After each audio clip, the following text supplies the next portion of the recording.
Efésios capítulo 2, eu quero ler com você, a partir do verso 19.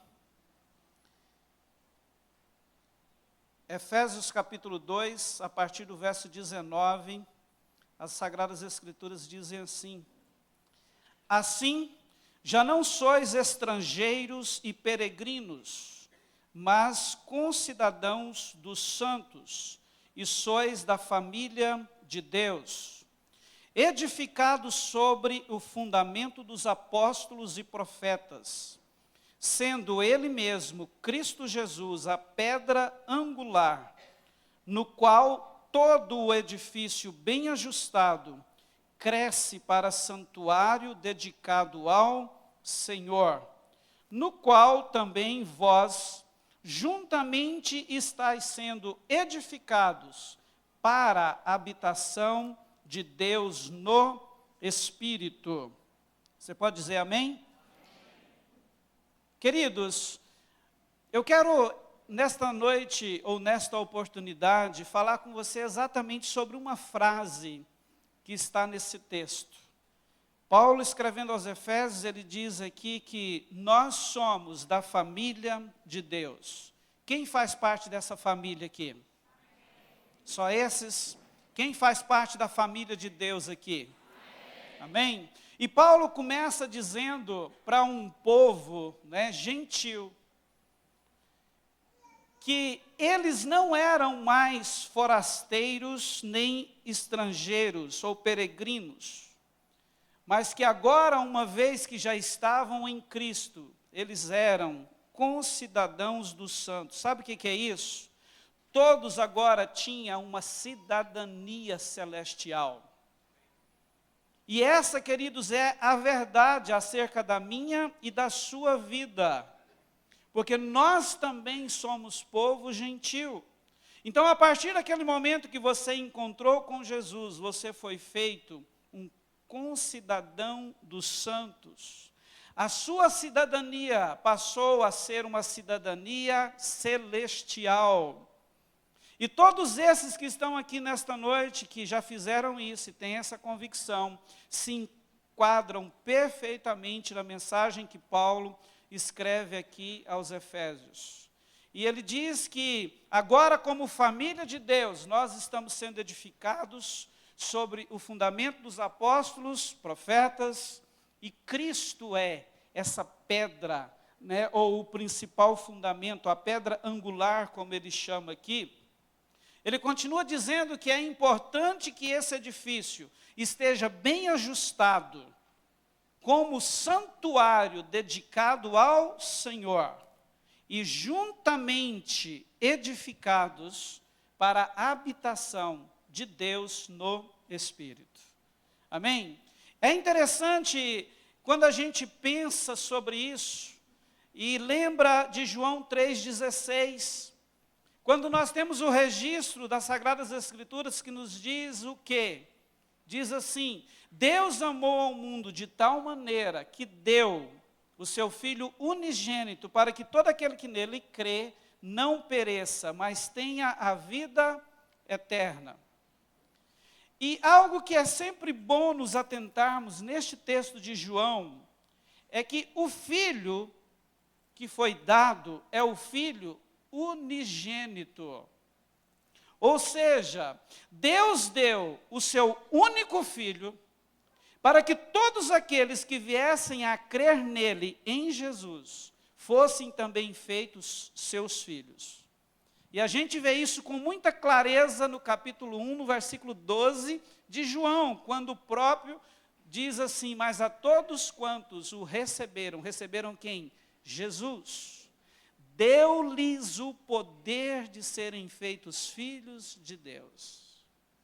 Amém? E agora a gente chega em textos como este de Efésios. Gálatas capítulo 4, versículo 4 e 5 também nos diz assim: vindo, porém, à plenitude do tempo, Deus enviou o seu Filho, nascido de mulher, nascido sob a lei, para resgatar os que estavam sob a lei, a fim de que recebêssemos a adoção de filhos. Percebe? antes de Jesus entrar no seu coração, antes de Jesus se tornar Senhor, Salvador da vida da pessoa, de qualquer ser humano, essa pessoa ainda continua sob a lei. Qual é essa lei? A lei do pecado. Aquele pecado que um dia todos nós nascemos e o herdamos, vindo lá do início, da criação através de Adão e Eva. Nós nascemos sob essa lei de condenação. E só Jesus é que pode nos livrar dessa condenação. E como que Deus faz isso através de Jesus? Nos adotando como seus filhos. Olhamos para Cristo, cremos nele, o aceitamos, acreditamos que ele foi o Cordeiro Pascal que morreu no nosso lugar. Uma vez que a gente olha para isso e diz, uau, eu quero Jesus na minha vida. Sabe o que é que Deus faz? Deus adota você. E quando ele me adotou e adotou você e adotou todos os que estão aqui hoje, que já são cristãos, ele agora nos junta com um propósito de sermos a sua família na terra. Então o tema da minha conversa com você hoje é Igreja, a família de Deus. Esta é a mensagem, queridos, que nós temos nestes textos que nós lemos e citamos. Agora você poderia, com muita empolgação, dizer assim, uau, que legal, eu faço parte da família de Deus. É sério, você já parou para pensar que privilégio é esse?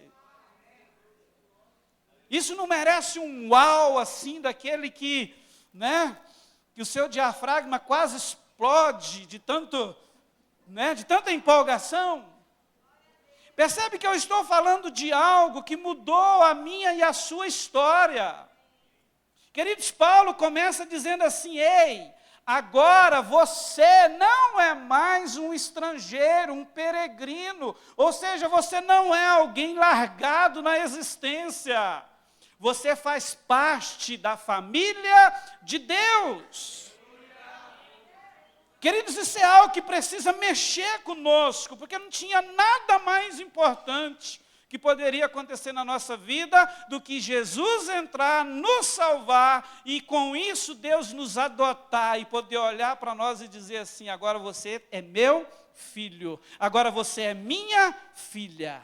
Jesus poder olhar para você e dizer assim, agora eu sou seu irmão mais velho, você é meu irmão, você é minha irmã.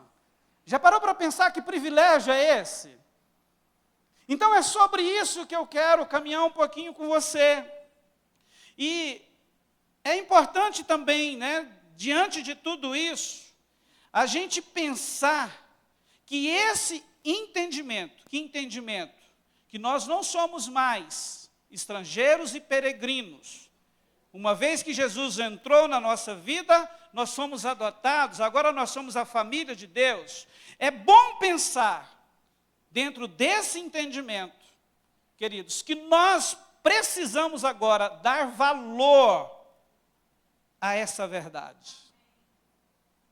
Dar valor à questão da existência da igreja na nossa vida e da nossa vida na igreja como família de Deus. E deixa eu te dizer uma coisa, não é algo que tem sido tão valorizado assim nos nossos dias. Mas precisa. O fato de você fazer parte da igreja do Senhor, que é a família dele na terra, precisa ter um lugar de valor na sua mente e no seu coração. Deixa eu te dizer algo. Nós só valorizamos, somos apaixonados por aquilo que ocupa um lugar especial nos nossos corações. Não é verdade? A gente só cuida bem daquilo que é um tesouro para nós. É por isso que a própria Bíblia diz, o próprio Jesus usou essa expressão, que onde estiver o nosso tesouro, aí estará também o nosso coração. Então nós só valorizamos de fato, queridos, aquilo que é importante, aquilo que nós decidimos, por um entendimento, por uma verdade, dar valor, dar um lugar de destaque às nossas vidas. Então eu quero te levar a pensar sobre isso. Qual é o valor que a igreja, como família de Deus tem na sua vida. Ou a igreja é apenas um lugar que você frequenta de vez em quando. Que não tem nada de errado com isso, tá? É melhor frequentar de vez em quando que não fazer nada. Né? Mas eu quero te levar a pensar, porque Deus quer você como parte, sabe, como um membro efetivo nessa família. Você já parou para pensar? Você que tem filhos maiores, se o seu filho sair de casa hoje sem te dar satisfação e voltar lá de 40 em 40 dias, no dia de domingo, o dia que tiver lasanha à mesa, ou frango com piqui, ou frango com angu, e chega lá, come aquela comida gostosa, né? E de repente vira as costas para você e vai embora. Você como pai e mãe, ficaria satisfeito com um filho se comportando assim? Chega lá, se aposta do sofá, enquanto a mãe termina esse almoção de goiano, terminou, senta à mesa, come, se esbalda, e depois vai embora e volta só daqui 40 dias, 30 dias, 50 dias, 3 meses. Qual o pai que se sentiria prazeroso com um filho que se comportasse assim? Nenhum. Não é verdade? Sabia que a mesma coisa é em relação a Deus e a mim e a você como cristãos? Quando nós nos comportamos assim como membros da sua família, quando nós nos recusamos em entrar mesmo em comunhão com a igreja local, em viver o contexto da igreja como família, porque é isso que a palavra de Deus nos desafia, eu preciso que você pense sobre isso. Amém? Por que esse entendimento é importante? Esse entendimento de que somos a família de Deus e de que precisamos ter comunhão com o corpo. Fazer parte de verdade, sabe? Não é aquela coisa de mentirinha, de faz de conta, mas de verdade, ser, né, um membro efetivo. Por que isso é importante? Porque é através da igreja que o Senhor pode nos levar a cumprir a nossa missão, a desenvolver a nossa vida como homem, mulher, casal, família. E assim nós poderemos cumprir, viver a vontade de Deus para nós. Que Paulo, escrevendo aos Romanos, ele vai dizer que é boa, perfeita, agradável e perfeita. Não tem outro caminho. E para nos ajudar nisso, eu quero discorrer sobre 2 pontos com você. E o primeiro, queridos, uma vez que você entendeu que a igreja, que você recebeu essa boa notícia, que a igreja é a família de Deus na terra, e que agora você como cristão, homem, mulher, nascido de novo, é convidado, é adotado nessa família, precisa fazer parte disso. Nós precisamos compreender que a igreja, ela é um organismo vivo, que se move na terra, trazendo a vida de Deus para nós, e derramando a vida de Deus através de nós no mundo. Estão me entendendo? Isso é um organismo vivo. E quando se fala disso, queridos, nós não podemos também esquecer que tem outro lado. Ao mesmo tempo que a igreja é esse organismo vivo, onde se junta os nascidos de novo, aqueles que outrora eram peregrinos e forasteiros, mas agora que são filhos, esses que receberam o espírito de adoção, que são guiados pelo Espírito de Deus, né, que agora recebem da vida de Deus. Nós precisamos entender que, paralelamente a isso, existe uma parte que a gente chama de organização. Então, veja comigo, a igreja é, ao mesmo tempo, um organismo vivo, mas ela é também uma organização. E para que ela exerça a sua função como organismo vivo, na minha, na sua vida e na vida do mundo, ela precisa de uma estrutura, de uma vida organizacional. Quando a gente fala de organismo vivo, nós estamos falando daquele lado, ou daquela parte da vida cristã, na igreja, em que Deus derrama todas as suas verdades sobre nós. todo o seu entendimento da palavra de Deus, todos os seus princípios que são eternos, inegociáveis, nos faz conhecedores de todas as doutrinas que norteia, né, a prática da nossa fé, o fortalecimento da nossa fé no nosso dia a dia. E quando a gente fala de estrutura, de parte desse lado organizacional, são todos os meios que Deus nos dá para viver esse aqui. Por exemplo, se a Alcance Goiânia não existisse neste lugar, você não estaria aqui hoje para adorá-lo como você o adorou, para participar da ceia e agora estar aqui ouvindo essa palavra. Percebe? Então, a igreja só pode exercer a sua função de organismo vivo se ela tiver também a sua parte estrutural. E percebe como que isso aqui tem sido atacado nos nossos dias?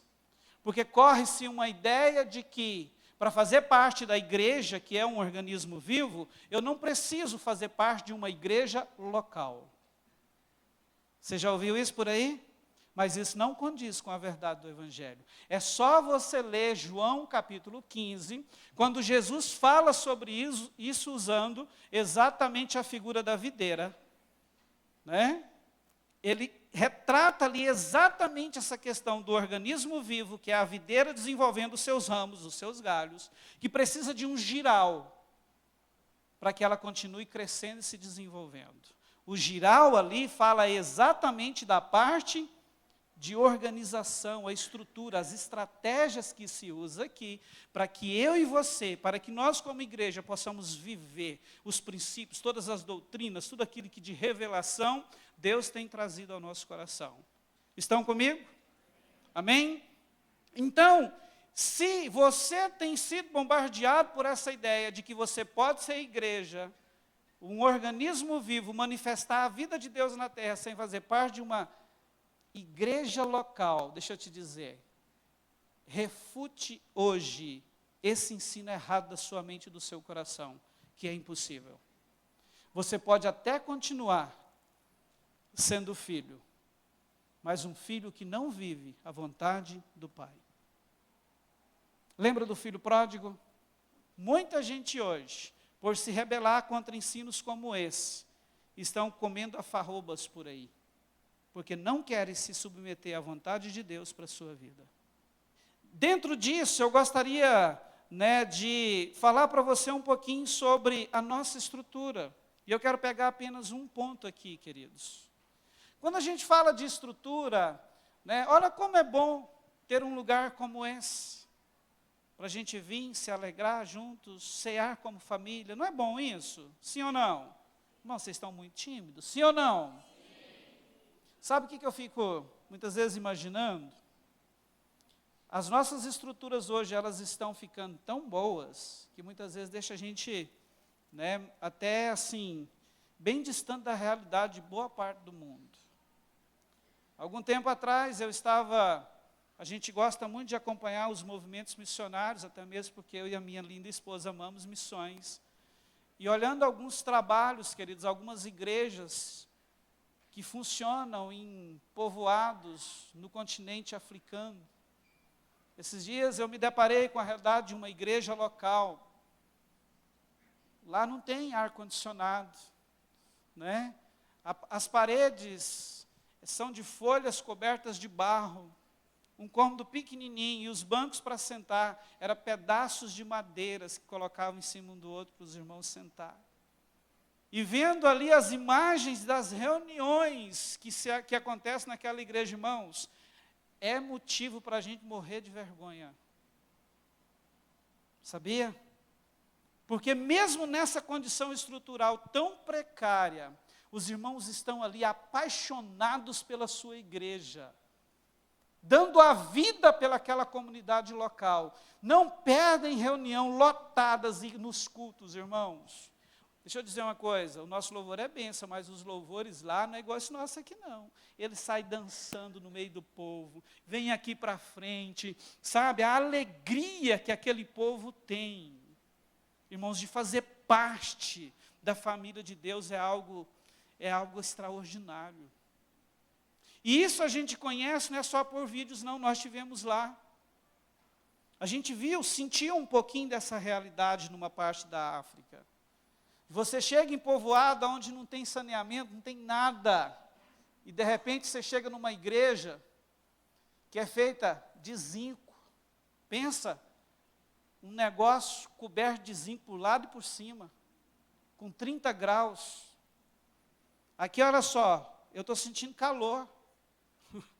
Agora você imagina numa igreja, tendo um culto 6 horas da tarde, que é feita por zinco, chapas de zinco, e você está ali dentro, apaixonado, adorando, se extravagando na presença do seu Deus. Irmãos, isso é o que a gente vê. Mas isso só é possível no coração de alguém que entendeu o valor que tem que ter a verdade que é, nossa, que nós temos, de fazer parte da família de Deus. Deixa eu te dizer uma coisa, nós precisamos nos apaixonar por não é por este lugar, mas apaixonar por esta igreja. E quando eu digo essa igreja, somos nós. Nós precisamos entender quem somos diante do Senhor. E quando a gente fala de estrutura, eu sei que tem muita gente, que a gente escuta muito isso. Não, eu não sirvo estrutura. Igreja não pode servir estrutura. Igreja não pode fazer isso. Irmão, deixa eu te falar uma coisa. Ninguém serve estrutura no reino de Deus. Isso é bobagem. Agora, a estrutura é usada para servir pessoas. A estrutura é usada para honrar a Deus, para glorificar a Deus. E sabe quando nós fazemos isso? Quando a gente usa toda a estrutura para servir você. Já pensou se você chegasse aqui hoje, por exemplo, e não tivesse uma cadeira para você se sentar? Então a estrutura, ela faz parte da vida da igreja local. É impossível ser igreja sem a parte organizacional. E dentro disso, eu quero pegar um ponto apenas que eu quero falar com você hoje, que é sobre as células, que fazem parte das estratégias que consideramos como igreja local, que pode ser usada para o bom desenvolvimento da nossa vida com Deus neste lugar. Se você faz parte de célula ou não faz, preste atenção nisso. E como eu disse anteriormente, querido, se nós desejamos viver na íntegra o que Deus tem a nos oferecer como igreja, como seus filhos, se faz necessário um reconhecimento, um amor por ela e também um envolvimento profundo com a vida da igreja. Ao mesmo tempo que eu dei o exemplo do filho que chegaria em casa e aproveitaria de 40 em 40 dias e aproveitaria de todos os benefícios do pai e da mãe, depois viraria as costas, pensa comigo agora do outro lado. Imagina, queridos, se Deus fosse esse tipo de pai que deixasse você morrer de fome espiritual, tivesse essa postura, de não te alimentar espiritualmente, de não te suprir em todas as suas necessidades, para que você possa crescer, se desenvolver. Mas Ele não é esse pai. Pelo contrário, Ele tem tudo aquilo que nós precisamos para o nosso bom desenvolvimento cristão. E como que Ele faz isso? Através da igreja. Aí alguém pode dizer assim, como eu já ouvi, não, eu recebo muito no meu quarto com a porta fechada. Recebe sim. Mas tem muita coisa que Deus só vai falar com você aqui. À mesa. Quando nós nos reunimos, os santos, para ministrar ao Senhor juntos e uns aos outros. Percebe? Então, é importantíssimo você entender que se você quer viver o que Deus tem para você de fato e de verdade, se faz necessário você se envolver de forma profunda com a igreja. E aqui eu quero voltar a dizer, né? É importante participar de grandes celebrações? Eu não estou dizendo para você que você está errado, né? O incoerente é, muitas vezes, só ficar nisso, porque nós estamos perdendo uma boa parte, que é o resto daquilo que Deus tem nos proporcionado neste lugar. E as células, queridos, a gente acredita que é fundamental para que a gente seja, como cristão, assistido, cuidado. Deixa eu dizer uma coisa para você. Eu sei que muitas vezes, né, há muita resistência em relação a isso. Quando a gente fala hoje de participar de uma célula, da necessidade, né, de fazer parte de um pequeno grupo, irmãos, como a gente escuta discursos contrários a isso. Mas eu quero provar para você pela palavra nesta noite, que é a única forma de você ser bem cuidado, ser assistido. Essa semana, conversando com um casal, eu disse para eles, porque isso é o que acontece conosco. Irmãos, vocês não têm noção o que a gente sente. Qual que é o sentimento do nosso coração como pastores, quando a gente fica sabendo que alguém da igreja, por exemplo, enfrentou um problema de enfermidade em casa, e a gente nem ficou sabendo. E você sabe por que muitas vezes isso acontece? Acontece mais com famílias que só vêm na igreja no dia de domingo ou de vez em quando. Mas eu falo com você, você fala assim, não, pastor, eu sou da Alcance, eu faço parte da Alcance. Faz, mas eu quero te dizer, vem mais para dentro. Entende? Vem fazer parte mais, sabe, de uma forma mais profunda desse negócio, porque isso é muito ruim. Pensa o nosso coração como pastores, cuidadores de você, quando a gente fica sabendo disso. Puxa, o irmão, o filho adoeceu, foi para o hospital internado, a gente nem ficou sabendo. A célula resolve isso. Sabe por quê? Você está inserido num pequeno grupo. E lá tem um pastor na célula, tem um líder na célula que acompanha você, que assiste você. Qualquer situação como essa, imediatamente, comunica os pastores, a gente entra em oração pela sua casa, pela sua causa. A gente se une no Senhor, entende? A gente ombra as causas, as dificuldades que a gente tem juntos. Irmãos, é impossível, sem uma célula hoje, termos uma igreja saudável, uma igreja assistida, cuidada. E dentro disso, deixa eu te dizer, irmão, o seu serviço é muito importante aqui, amém? O seu dízimo, a sua oferta é muito importante. Não para que, né, tenha dinheiro no alcance, mas porque é um princípio de Deus que você precisa viver. Agora, deixa eu dizer uma coisa, antes do seu dízimo, da sua oferta, antes do seu serviço, antes de qualquer coisa que você possa fazer aqui, irmãos, para nós é mais importante você, saber como você está. Entende? Saber se você está sendo assistido, cuidado, pastoreado como filho de Deus. Porque Jesus morreu para te salvar, cuidar de você até que Ele volte. E como que Ele faz isso? Através da igreja. Através de pastores e líderes. Quantos estão entendendo? E como ou onde nós vemos isso na Bíblia? Deixa eu usar só um exemplo para você. Êxodo capítulo 18 vai nos contar, vai nos relatar um momento em que Moisés já tinha saído do Egito, com toda a nação de Israel. A Bíblia diz que saíram do Egito, Números capítulo 1, versículo 45 e 6, cerca de 603 mil homens, de 20 anos acima.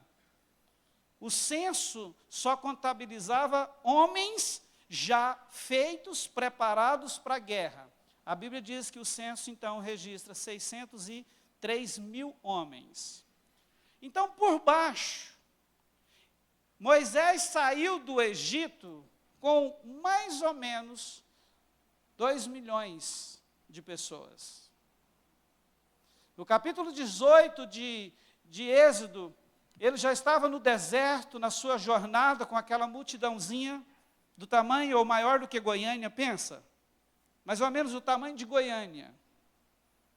E num belo dia, Jetro chega, trazendo Zípora e os seus filhos. Tem uma noite maravilhosa junto. No outro dia de manhã, Moisés levanta e vai começar os seus trabalhos pastorais. Irmãos, era o cara sozinho, para atender 2 milhões de pessoas. E ele vai para lá, irmãos, e o dia inteiro o cara ralando, ralando. E de repente, quando você lê o texto, você vai ver isso. Jetro começa a olhar aquilo e fala assim, cara, que loucura é essa?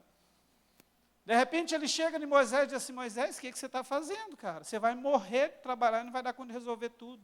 Cuidar desse tanto de gente sozinho. E mais, você vai morrer de cansaço de trabalhar e não vai atender, e o povo também vai perecer. Me ouça, eu tenho uma direção de Deus para você. E aí Jetro trouxe um conselho, né? Faz o seguinte, levanta líderes. E a orientação dele foi assim, ó. Olha só a direção. Distribui, divide essa turma em grupos. Faça grupos de 1000, grupos de 100, grupos de 50 e também pequenos grupos de 10, que aqui encaixa as nossas células. Grupos de 10. Moisés, você fazendo isso, os líderes desses grupos vão resolver as questões menores de todo o povo. Apenas aquelas mais profundas, mais sérias, é que eles vão trazer a você. E aí você julga. E assim, todo o seu rebanho vai poder ser cuidado. E isso, queridos, foi o que Moisés fez. E deu certo.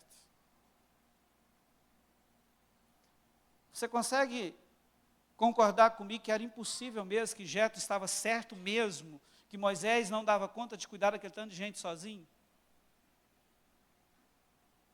Aí quando você chega no Novo Testamento, você vai ver o livro de Atos nos mostrando que a igreja primitiva, ela nasceu e viveu dentro desse mesmo contexto. Eles se reuniam juntos para grandes celebrações, como nós estamos fazendo. Todos os cristãos juntos, adorando ao Senhor, servindo ao Senhor. Mas, ao mesmo tempo, eles estavam o tempo todo se reunindo de casa em casa.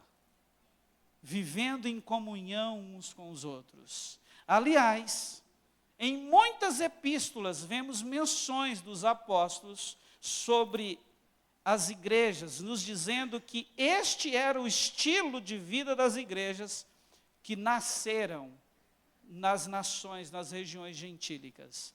Todas viviam esse mesmo contexto. Grandes reuniões, mas se envolviam em pequenos grupos dentro das casas, uns servindo uns aos outros e sendo edificados, crescendo no Senhor constantemente. E esse é o nosso grande desafio hoje. Porque criou-se uma ideia de igrejas, de grandes movimentos. Eu estou te falando que a gente tem contato com pastores. Tem pastores hoje, queridos, se você perguntar quantos membros tem a sua igreja, eles nem sabem. E se você for lá, a igreja está abarrotada de gente num culto como esse. Mas são pessoas que vêm, participam de grandes celebrações e que a liderança não sabe nem o nome delas, não sabe onde mora, não sabe nada. Irmãos, isso é ser família? Sim ou não? Não é. Família fala, sabe, de relacionamento, de intimidade, da gente se conhecer, da gente estar juntos, viver juntos. Brigar. Quebrar o pau, mas resolver. Família não é isso? Porque não é só flores. Mas é esse o contexto que a Bíblia nos apresenta para a igreja de Jesus, irmãos. É viver como sua família. Entende? Se for preciso ser ferro com ferro, nós vamos nos afiar, mas vamos nos alinhar, vamos entrar debaixo da unção de Deus, resolver as nossas diferenças e continuar caminhando, desde que não deixemos de ser família. É isso que Deus espera. Amém? E preste atenção numa coisa, deixa eu te falar sobre 5 principais funções da célula, que a célula tem para te oferecer. Por exemplo, na célula, você vai ser integrado de fato na vida da igreja. Talvez se você é uma daquelas pessoas que só vem de vez em quando, num domingo, você entra aqui, não conhece ninguém, mas você gostou da igreja, entra, participa da reunião, escuta a palavra, depois vai embora, entra sem falar com ninguém e vai embora também sem falar com ninguém. Na célula você é integrado, né? O objetivo com essa integração é o quê? É que você faça aliança com outros irmãos, para que juntos, você e os outros e você possam também evangelizar, trazer outras pessoas para a família de Deus. Segunda função, na célula você pode ser pastoreado, assistido, discipulado. Como eu já disse, queridos, o nosso objetivo como líderes aqui não é ter uma grande reunião de gente. Não é ter uma igreja que atraia pessoas para cá simplesmente para uma grande celebração. Nós não temos o objetivo de ganhar dinheiro com isso aqui, de ter um caixa bom. Não, não é nada disso, irmão. Sabe qual que é o nosso objetivo? Cuidar dos filhos de Deus. E só se cuida de vidas pastoreando, discipulando, assistindo. E a célula nos proporciona isso. Além disso, a célula é um lugar onde você vai ter comunhão e relacionamento. Você só pode experimentar um nível profundo de comunhão por meio dos relacionamentos. E se eles não são gerados, isso é roubado de você. Tem comunhão na sua casa? Por quê? Porque você tem relacionamento. Amém? Outra função da célula lá, para você, né, que pensa em liderar alguma coisa, como cristão, você vai ser treinado, você vai ser inserido na sua vida de liderança para que você possa, começando da célula, desenvolver os seus talentos, os seus dons, em prol do crescimento do reino de Deus. Talvez você nunca vai pregar aqui, mas você pode pregar lá na sua célula, lá na sua casa, na célula onde você faz parte. E se Deus tiver, né, um plano para que você seja, né, alguém de plataforma, você vai chegar aqui. Mas percebe que tem que ter um início. A árvore não nasce de cima para baixo. Você já viu alguma árvore começar a nascer aqui? Uma folhinha e vai crescendo, crescendo, até chegar e criar raízes, se enraizar? Como que a árvore nasce? Pega uma sementinha. Primeiro ela morre. Cria raízes que ninguém vê. Depois começa a brotar e crescer. Percebe? É a mesma coisa, queridos. E nós podemos fazer isso. Isso aconteceu comigo e tem acontecido com muita gente aqui. E é possível através das células. Outro benefício que a célula nos traz, nos proporciona crescimento e multiplicação. Deus tem um desejo. A Bíblia registra isso em 1 Timóteo 2,4. Paulo escrevendo ao seu discípulo. Qual que é o desejo do coração de Deus? Que todo homem seja salvo e conheça plenamente Jesus, o seu Filho. Irmãos, então nós como igreja, como família, como embaixadores do reino de Deus na terra, temos essa missão de fazer com que o desejo de Deus se cumpra. Então nós precisamos mostrar para o mundo que ninguém tem que viver mais hoje como peregrino e forasteiro. Ninguém precisa viver mais hoje sob a lei do pecado, sobre a condenação. Entende? Porque alguém veio e morreu, ressuscitou, alguém veio e tirou essa célula da dívida que era contra o ser humano. Qualquer um hoje pode ficar livre disso.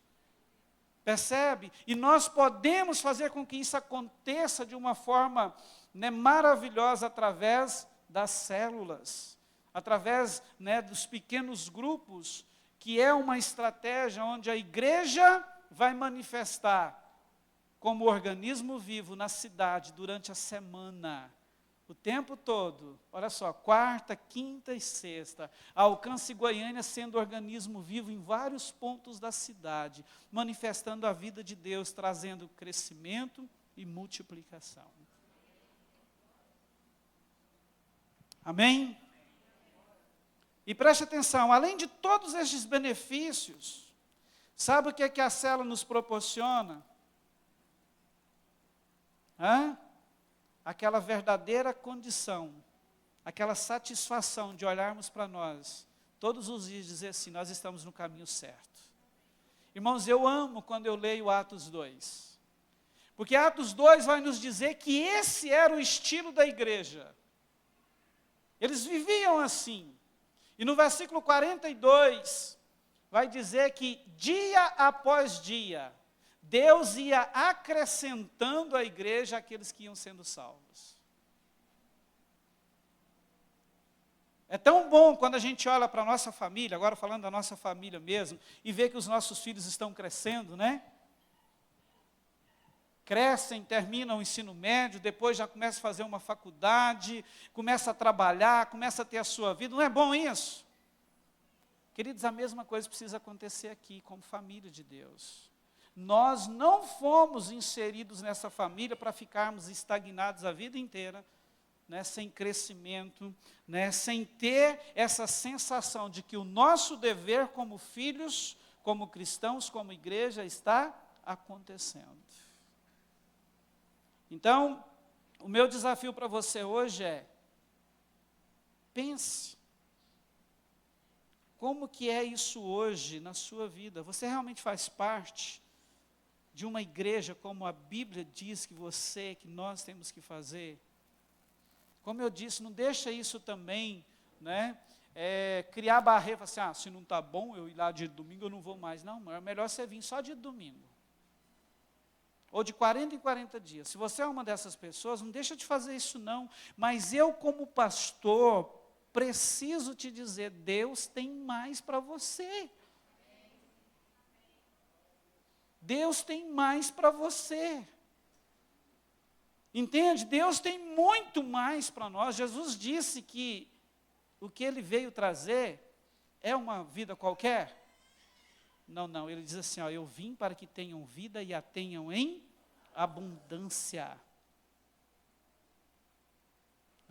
E muitas vezes, sabe o que tem nos impedido de viver isso? As barreiras que nós mesmos colocamos, que nos impedem de fazer, de ser aquilo que Deus espera. É interessante, tem um versículo, João capítulo 1, ou capítulo 14, deixa eu ler isso para você, eu já quero encerrar. João 14, 21 diz assim, aquele que tem os meus mandamentos e os guarda. Irmãos, olha isso, esse é o que me ama. E aquele que me ama será amado por meu Pai, e eu também o amarei e me manifestarei a ele. Esses dias eu ouvi uma coisa interessante sobre isso. Se eu não me engano, foi o Israel Subirá que disse. Ele disse assim que, quando ele lê textos como esse, ele entende que a linguagem de amor de Deus é obediência. E não é verdade? Olha só, ele diz assim, aquele que tem os meus mandamentos e os guarda, ou seja, obedece, esse é o que me ama. E já que ele me ama, eu o amarei. Eu vou amá-lo tanto, e eu vou vir e vou me manifestar a ele. Você pode ficar de pé? Efésios capítulo 4, versículo 15 e 16 também diz assim, mas seguindo a verdade em amor, olha isso, mas seguindo a verdade em amor, cresçamos em tudo naquele que é a cabeça, Cristo, de quem todo o corpo bem ajustado e consolidado pelo auxílio de toda junta, segundo a justa cooperação de cada parte, efetua o seu próprio aumento, crescimento, para a edificação de si mesmo em amor.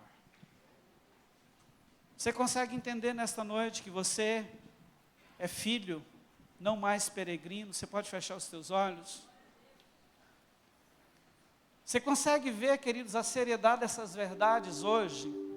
Que você não é mais peregrino, estrangeiro, que você é filho. Que você não é qualquer um, você não é um largado, você é um adotado como filho de Deus. Deus te fez filho, filha.